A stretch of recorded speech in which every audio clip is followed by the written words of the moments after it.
षष्ठाध्यायी जगन्माता यस्य चित्तात् समुत्थिता वेदानामुपकाराय तस्मै पाणिनये नमः।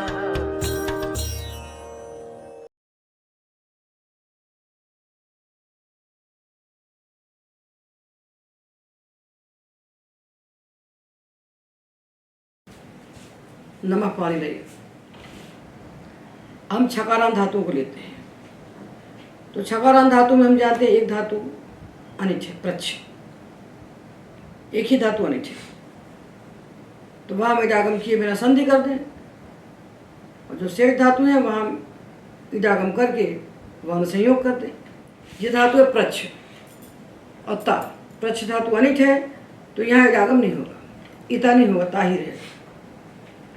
अब संधि करना है, तो संधि के लिए छो शूज अनुनासिके च जो सूत्र है 6-4-19, ये कहता है तुक, ये जो चा दिख रहा है तुक है, तुक आगम से आया है, तो इस छा का नाम है सतुक छकार। तुक के सहित छकार, केवल छकार नहीं, इसको भी ले लिया। जो सतुक छकार है, तुक के सहित छकार के स्थान पर तालव्य शकार आदेश होता है। कब होता है? झल परे होने पर, अनुनासिक परे होने पर और क्विप प्रत्यय परे होने पर। झलादव अनुनासिके क्व। यहाँ सिद्धांत कौमुदीकार ने छो शोज में किंगिति की अनुवृत्ति मानी है।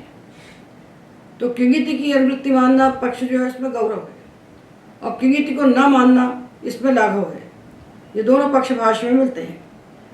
तो हम इस पक्ष के अनुसार बता रहे हैं कि छो शूज में किंगिति की अनुवृत्ति हमने नहीं मानी, तो इतना झल मिल गया। इसके परे होने पर तुक के सहित छकार को हमने शाह बना दिया। जब ये शाह बन गया तो भ्रष्ट भ्रज सूत्र से तालव्य शाह के स्थान पर हमने मूर्धन्य शाह कर दिया, और ये ता है, इसको स्टुनाष्टु से स्टुत करके टा बनाया, तो प्रष्टा, प्रष्टा प्रष्टारो प्रष्टारः। इस पक्ष को मानने से भ्रष्ट भ्रज सूत्र में छकार को भी नहीं पाना पड़ता, और कित और कितकित और कितकित से भिन्न प्रत्ययों के लिए समान प्रक्रिया हो जाती है। नहीं तो दो प्रक्रियाओं में से जाना पड़ता है। जब प्रत्यय कितकित होता है तो हम छो शूट से चलते हैं, और जब प्रत्यय कितकित नहीं होता तो हम भ्रष्ट भ्रज से चलते हैं। तो ये दोहरा काम करना पड़ता है। इसलिए सीधा सपाट रास्ता यही है कि जब भी हमको सतुक छकार दिखेगा तो उसको हम शाह बनाएंगे, और अतुक छकार दिखेगा तो उसको हम चोह को करेंगे। तो अतुक छकार वाला कोई धातु अनिच है नहीं, इसलिए उसकी बातें हम नहीं कर रहे हैं। तो ये तो हो गया छकारांत में से एक ही धातु अनिच है। अब बचे हुए छकारांत धातु सब सेठ हैं।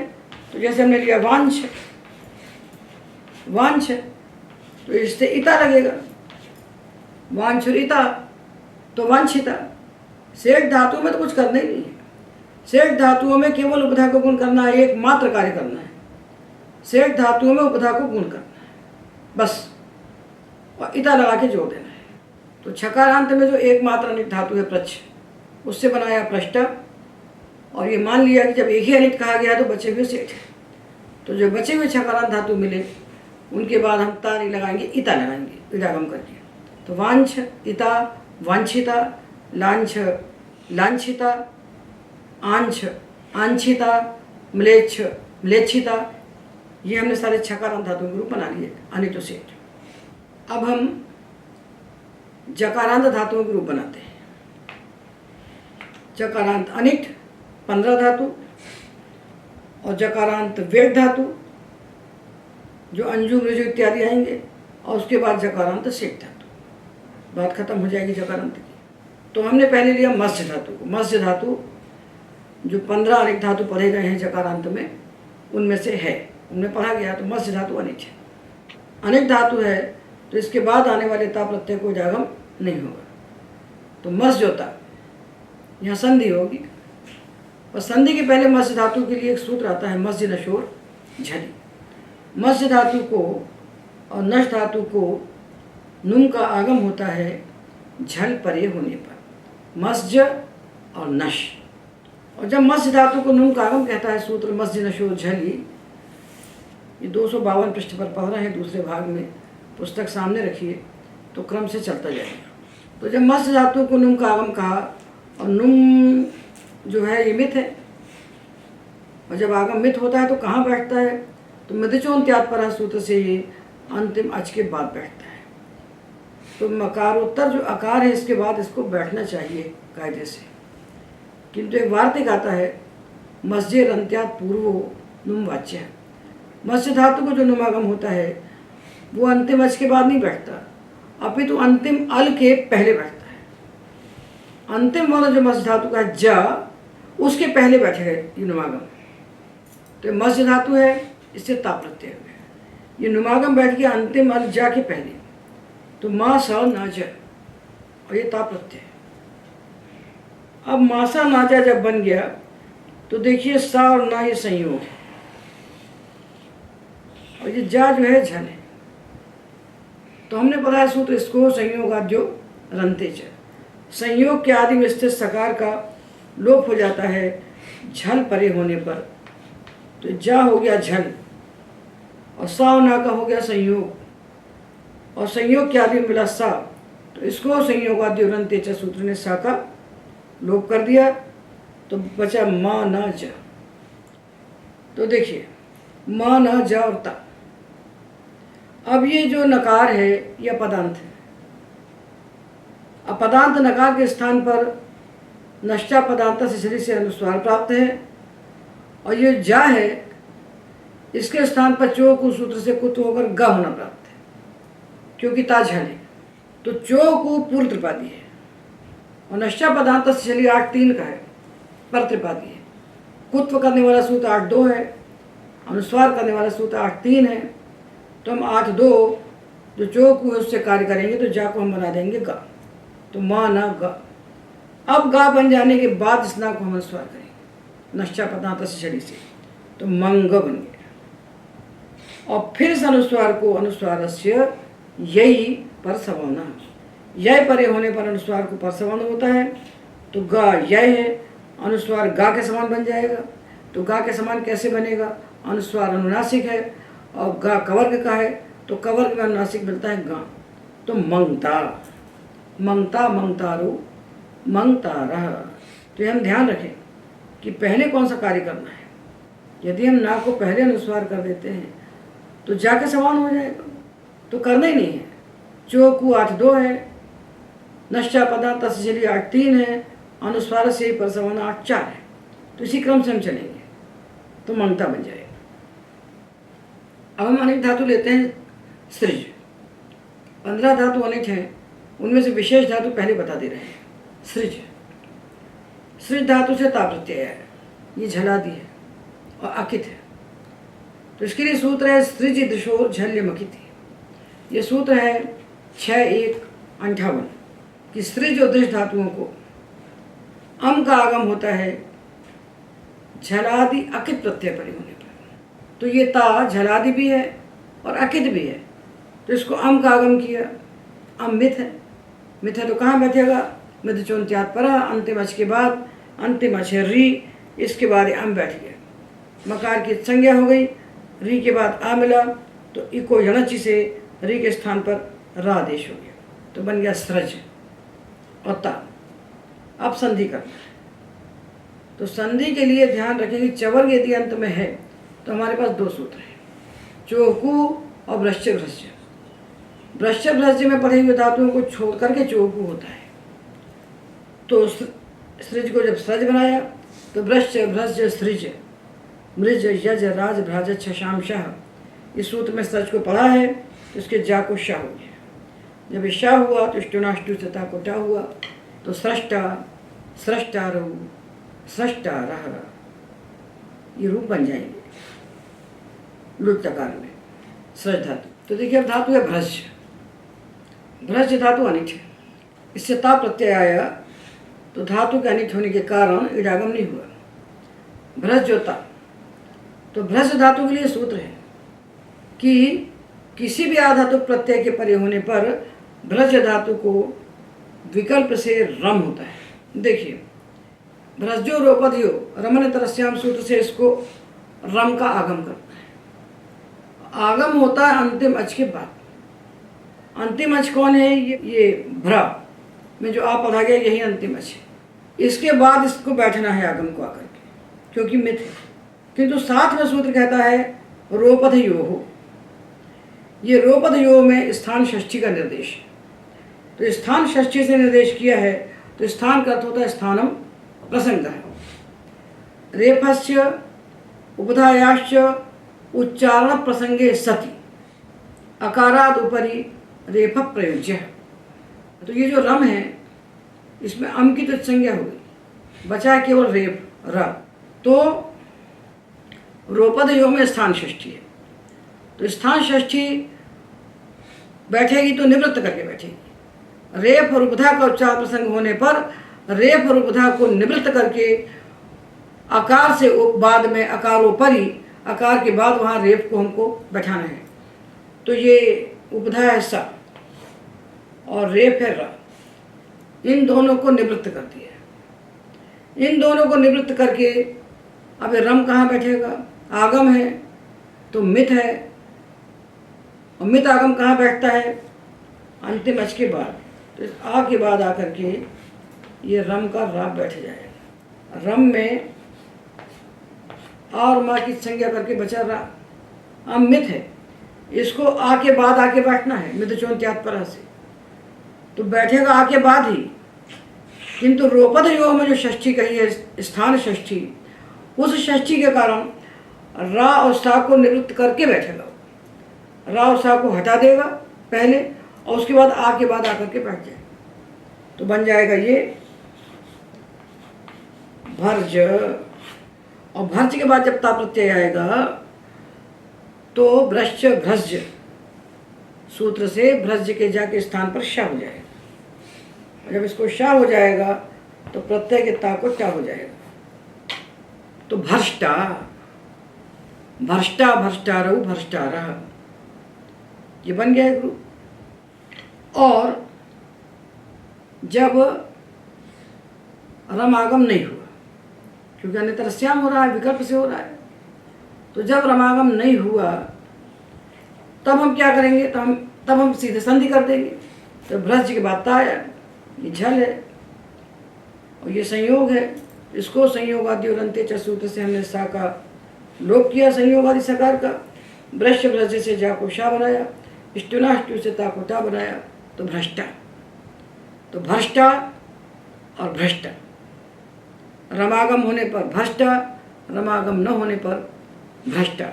धातु अनित है तो किसी पक्ष में इडागम नहीं होगा। अब अनित धातु आया यज। यज जकारांत है, जकारांत है अर्थात चवर्गांत है।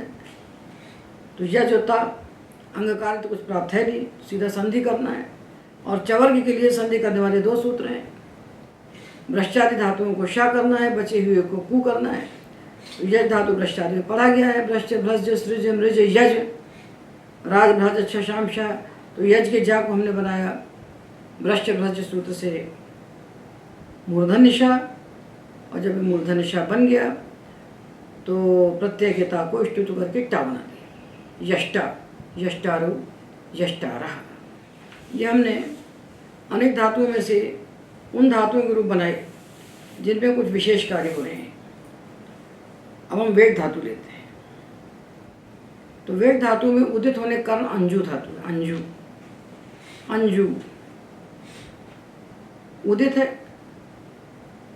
अंज और ता, इडागम न होने पर ता, इडागम होने पर अंजिता। इडागम हो गया तो अंजिता, और इडागम न होने पर ता होगा सीधा। तो हमने विचार किया है भी कि उपधा में रहने वाला जो भी पंचम वर्ण है उसको हम ना मान लें, वो अनुस्वार पर संबंध होकर हमको यहाँ दिख रहा है।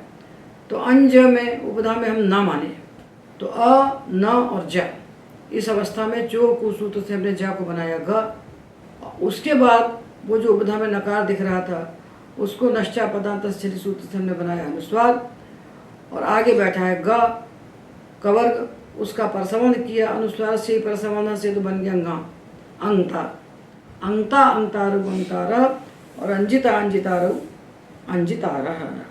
अब अज धातु है। अज धातु तो सेठ था, किंतु घाय और अप से भिन्न आ धातु प्रत्यय परे होने पर अजेर व्य घाय पो सूत्र से अज के स्थान पर वी आदेश हो जाता है। तो वी और ता ये अनुदात्त है, तो अनिट है, अनिट होने से गुण कर दिया। वेता वेतारु वेतारः। अब वेट धातु है मृजु, उदित होने से वेट है, तो मृजु और ता उपधा में लघु एक है, तो प्राप्त था पुगंत लघु बथा सिचा से गुण, उसको बाध करके मृजे वृद्धि ने कर दी वृद्धि, तो मार्ज और ता। अब ये जा को वृश्चिक सूत्र से हमने शा बनाया और प्रत्यय के ता को स्तुत करके टा बनाया, तो मार्ष्टा मार्ष्टारु मार्ष्टारः। और जब इडागम हो गया तब मार्जिता मार्जितारु मार्जितारः। उपधा के ऋकार के स्थान पर मृजे वृद्धि से वृद्धि होगी। वृद्धि होना अंग कार्य है, और जकार के स्थान पर शकार होना और तकार के स्थान पर स्तुत होकर टकार होना ये संधि कार्य है। पहले हम अंग कार्य करेंगे, बाद में हम वर्ण कार्य करेंगे। संधि कार्य को वर्ण कार्य कहते हैं। तो पहले अंग कार्य और बाद में संधि। अब हम लेते हैं धातु विज। वो विजी भय चलन यू हो, जो विशेष धातु है। धातु सेठ है, अनित नहीं है, और विशेष धातुओं को हम पहले बना ले रहे हैं ताकि शेष धातु अपने आप बन जाए। तो ओ विजी भय चलन योग दो धातु है, एक तुदादि में है और एक रुधादि में है, ये दोनों सेठ है। तो इनके बाद प्रत्यय आएगा सेठ, तो ता को जागम होकर बन जाएगा इता। विज और इता उद उपसर्ग है, उद उपसर्ग के साथ प्रयोग होता है, तो उद विज और इता। अब इता प्रत्यय कित तो है नहीं, तो विज में जो उपधा में लघु एक है, इसको पुगंध लघुपधस्य से गुण प्राप्त है। किंतु अपदेश प्रकरण में सूत्र आया विज इट। विज धातु से परे आने वाला जो सेठ प्रत्यय है वो गित हो जाता है, तो जो इता है सेठ आधातु प्रत्यय ये गित हो गया। गित होने का फल हुआ कि उपधा के इकार को जो गुण प्राप्त था पुगंध लघुपधस्य सूत्र से, उसका निषेध कर दिया किंगित चयन, तो बन गया उद्विजिता उद्विजितारो उद्विजितारः। सारे जकारांतों को इकट्ठा समेट के आपके सामने हम रख रहे हैं। कौन से जकारांत जिनमें कुछ विशेष कार्य हो रहे हैं, और जिनको हम नहीं कह रहे हैं उनको आप आंख बंद करके मान लीजिए कि वो सेठ है, वहाँ आपको कुछ नहीं करना है।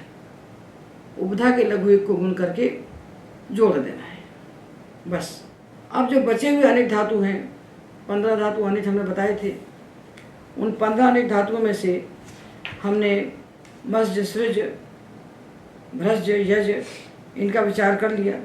अब जो बचे हुए अनेक धातु हैं उनके जकार के स्थान पर हम चोकू से कवर्ग करके गा बनाएंगे, और उसके बाद उस गा को खरीचा से हम का बनाएंगे मंग। अब जो धातु बचे जकारांत अनिट, जो विशेष जकारांत थे मस्ज भ्रज यज, ये हमने बता दिए। अब जो 15 धातु जकारांत कहे गए थे उनमें से जो बच गए हैं उनके जकार को हम चोक से कुत्व करके गकार बनाएं, और खरीचा से उस गकार को चर्त करके ककार बनाएं। त्यज और ता, जकार को चोक से कुत्व किया तो ग, और खरीचा से चर्त किया तो का। त्यज त्यक्ता, भज भक्ता, निज नेकता, गुण करके संधि करेंगे। निज नेकता, विज वेकता, भुज भोक्ता, रुज रोकता, युज योक्ता, भंज भंगता, रंज रंगता, स्वंज स्वंगता, संज संगता। ये सारे जकारांत धातु हो गए अनिट और वेट। अब जो जकारांत धातु बच गए उनको आप मान लीजिए कि वो सेठ है। सेठ है तो उनको इडागम होगा, और जब इडागम हो जाएगा तो कोई संधि अंधि नहीं होगी। लज्ज लज्जिता, लज लज्जिता, खज खजिता, कुछ कार्य नहीं होगा और बस केवल वर्ण संयोग हो जाएगा। इस प्रकार हमने सारे जकारांत धातुओं के लुट लकार में रूप निष्पन्न कर लिए। अब हम तवर्गांत धातु लेते हैं। चवर्गांत की बात पूरी हो गई, कवर्गांत की बात पूरी हो गई। कवर्गांत में तो केवल एक ही धातु अनिट था, शक, बस। तो बचे हुए धातु सब सेठ हैं, तो वहाँ हमको कुछ करना ही नहीं है। हम गुण करेंगे और इता को जोड़ देंगे। जैसे लिख लेखिता, रग रगिता, घग घगिता, कुछ करने नहीं। सेठ धातुओं में केवल उपधा को गुण यदि प्राप्त है तो करना है, अन्यथा इता को जोड़ देना है। अब हम तवर्गांत धातुओं के रूप बनाते हैं। तो तवर्गांत धातुओं में तकारांत और थकारांत धातु तो कहे नहीं गए हैं। अनिट कारिका में अनिट धातुओं के परिगणन में तकारांत और थकारांत नहीं कहे गए। तो हम ये मान लें कि सारे तकारांत और सारे थकारांत धातु सेठ होते हैं। जैसे अत अतिता, मंथ मंथिता, कुंथ कुंथिता। तकारांत थकारांत सारे सेठ हो गए। अब आए दकारांत। तो दकारांत में 15 धातु अनिट कहे गए हैं। तो इनके बाद आने वाले इस ता प्रत्यय को इडागम नहीं होगा। और उपधा में यदि इक है तो उसको हम गुण करेंगे पुगंध लघु बधस्य सूत्र से, और अंत में जो दकार है उसको खरी च से हम बनाएंगे ता, चर्त करके, बस। तो अद अत्ता, पद पत्ता, सद सत्ता, शद शत्ता, हद हत्ता, खिद खेत्ता, छिद छेत्ता, भेद भेदता, विद वेत्ता, और दूसरा विद है उससे भी वेत्ता, स्विद स्वेत्ता, क्षुद गुण करके चर्ट, क्षुद क्षोत्ता, तुद तोत्ता, नुद नोत्ता, और स्कंद स्कंता। ये सारे अनेक धातु हो गए 15। अब 2 धातु हमको मिल रहे हैं वेट, क्लिदु और स्यंदु। क्लिदु और स्यंदु ये उदित होने से वेट हैं। तो क्लिदु में उपधा में इकार है लघु, इसको हम गुण करेंगे तो क्लेद क्लेदता। इडागम न होने पर क्लिद क्लेद क्लेदता, इडागम होने पर क्लिद क्लेद क्लेदिता। इसी प्रकार स्यंद, इडागम न होने पर चर्त करके स्यंता, इडागम होने पर स्यंदिता।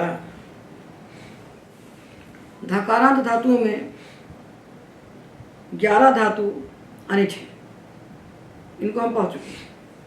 इनकी उपधा के लघु एक को गुण करके हम संधि करेंगे। तो धकारांत धातु में संधि किस प्रकार से करेंगे इसको देखते हैं। सिद्ध उपधा को गुण किया तो सेध और ता। धकार अपने वर्ग का चतुर्थ व्यंजन है। चतुर्थ व्यंजन कहलाता है झष, और जब धातु के अंत में झष होता है तो हमें संधि में सावधानी रखना चाहिए कि झष के बाद आने वाले ता और था के स्थान पर धा होता है, झषस तथोर धोधा सूत्र से। तो झष के बाद जो ता आया, धा के बाद जो ता आया, उसको हो गया धा। तो सिद्ध और ता, सेध ता और सेध धा बन गया। जब प्रत्यय का ता धा बन गया तो उसके पहले वाले जो धातु का धा है वह झलाम झषि सूत्र से जष्ट होकर दा बन जाएगा, सेद्धा।